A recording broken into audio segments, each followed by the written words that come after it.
Hello madam ನಮಸ್ಕಾರ. ನಮಸ್ಕಾರ ನಮಸ್ಕಾರ ಹೇಳಿ ಸರ್ ಹೇಳಿ. ಅವ್ರಿಗೆಲ್ಲ ಹೇಳಿದೀನಿ, ಹಾ ಸಾಹೇಬ್ರ ಹತ್ರನು ಮಾತಾಡಿದ್ದೀನಿ. ಅವರು ಇಮಿಡಿಯೇಟ್ಲಿ ಕ್ಯಾಬಿನೆಟ್ ತಗೊಳ್ತಾರೆ. ಈಗ ಮೇಡಮ್ ನಾನ್ ಹೇಳೋದು ಸೆಂಟ್ರಲ್ ಗೌರ್ಮೆಂಟ್ ನಮ್ದಿದೆ, ಇಲ್ಲಿದೆ, ನಿಮ್ದು ಏನೇನಿದೆ ಅದನ್ನೆಲ್ಲ ಜವಾಬ್ದಾರಿ ನಾನ್ ತಗೋತೀನಿ, ನಾನ್ ಸಾಲ್ವ್ ಮಾಡ್ತೀನಿ. ಅಂದ್ರೆ ಸಾಲ್ವ್ ಅಂದ್ರೆ ಯಾವ ರೀತಿ ಅಂತ ಗೊತ್ತಾಗ್ಲಿಲ್ಲ ನನಗೆ. ಅಲ್ಲ, ನಿಮ್ಗೆ ಕೇಸ್ಗಳಿರೋದನ್ನ ಯಾವ ರೀತಿ ಏನ್ ಮಾಡ್ಬೋದು, ಲೀಗಲ್ ಕಾನೂನು ಪ್ರಕಾರವಾಗಿ ಯಾವ ರೀತಿ ಮಾಡ್ಬೋದು ಮಾಡ್ಕೊಡ್ತೀವಿ. ಈಗ ಅವ್ರಿಗೆ ಕ್ಯಾಬಿನೆಟ್ ಮಿನಿಸ್ಟರ್ ಕೊಡ್ತೀವಿ.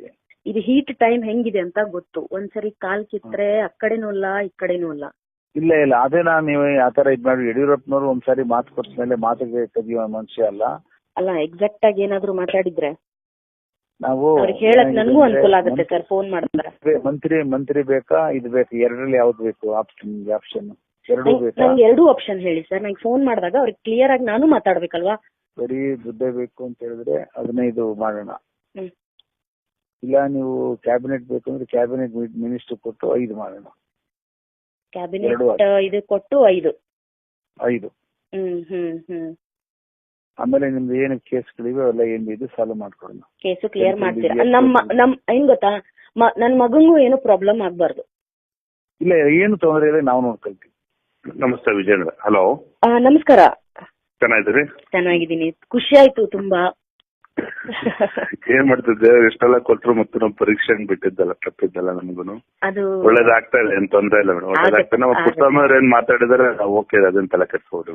ಅವ್ರು ಹೇಳಿರೋದು 15 ಇಲ್ಲ ಅಂದ್ರೆ ಕ್ಯಾಬಿನೆಟ್ ಪ್ಲಸ್ 5 ಅಂತ. ಆಮೇಲೆ ನನ್ ಮಗನ್ ಕೇಸ್ ಮೊದ್ಲು.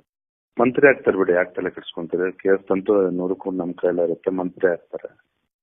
ಹೊರಗ್ ಬಂದ್ರೆ ಸಾಕು ನಾನು ಅಲ್ಲಿಂದ. ಈಗ ನಾನು 30 ಕೇಸ್ ಎದುರಿಸಿರೋ ನೋವೇನು ನನಗೂ ಗೊತ್ತಿದೆ. ಏನ್ ಕೇಸ್ ಇದೆ ಮಗನ್? ಆಕ್ಚುಲಿ ಮೈನಿಂಗ್ ಕೇಸ್ ಸರ್, ಗೊತ್ತಿದೆಯಲ್ಲ ನಿಮ್ಗೆ ಎಲ್ಲ. ಗೊತ್ತಾಯ್ತು. ಸರ್ಕಾರನೇ ಇರೋದ್ರಿಂದ ಅದೇನ್ ತೊಂದರೆ ಇಲ್ಲ, ಅದನ್ನ ತಲೆ ಕೆಡ್ಸ್ಕೊಬೇಡಿ. ಅದ್ರ ಯಡಿಯೂರಪ್ಪನವರೇ ಇರೋದ್ರಿಂದ ಇನ್ನೊಬ್ರು ಭವಿಷ್ಯ ಹಾಳು ಮಾಡ್ಕೊಂಡು ನಮ್ಮ ಭವಿಷ್ಯ ಉದ್ಧಾರ ಮಾಡ್ಕೊಳ್ಳೋ ಪ್ರಶ್ನೆ ಏನಿಲ್ಲ ಮೇಡಮ್. ಅದ್ರ ಬಗ್ಗೆ ತಲೆ ಕೆಡ್ಸ್ಕೊಬೇಡಿ ನೀವು, ಖಂಡಿತ ಒಳ್ಳೇದಾಗುತ್ತೆ. ಅವ್ರಿಗೆ ಹೇಳ ಹಂಗಿದ್ರೆ ಖಂಡಿತ ಹೇಳಿ. ನೀವು ಏನು ಹೇಳ್ತಿಲ್ಲ, ಏನೋ ನಮ್ಗೇನೋ ಒಳ್ಳೇದಾಗ್ಬೇಕು ಅಂತೇಳಿ ಇನ್ನೊಬ್ರು ಅನ್ಯಾಯ ಮಾಡೋ ಪ್ರಶ್ನೆ ಇಲ್ಲ. ಅದ್ರಲ್ಲೂ ಯಡಿಯೂರಪ್ಪರ ಪ್ರಶ್ನೆನೇ ಇಲ್ಲ. ಆತರ ಏನು ತಲೆ ಕೆಡ್ಸ್ಕೋದು. 2 ಆಪ್ಷನ್ ಅಲ್ಲಿ ನಾನು ಯಾವ್ದು ಒಪ್ಕೊಂಡ್ರು ಆಗುತ್ತೆ. 100% ಆಗುತ್ತೆ. ಮತ್ತೆ ದೇವರ ಪ್ರಮಾಣ ಹೇಳ್ತೀನಿ, ನಿಮ್ಗೆ ಯಾವ್ದೇ ರೀತಿ ಅನ್ಯಾಯ ಆಗಿ ಬಿಡೋದಿಲ್ಲ, ತಲೆ ಕೆಡ್ಸ್ಕೊಬಿಡಿ.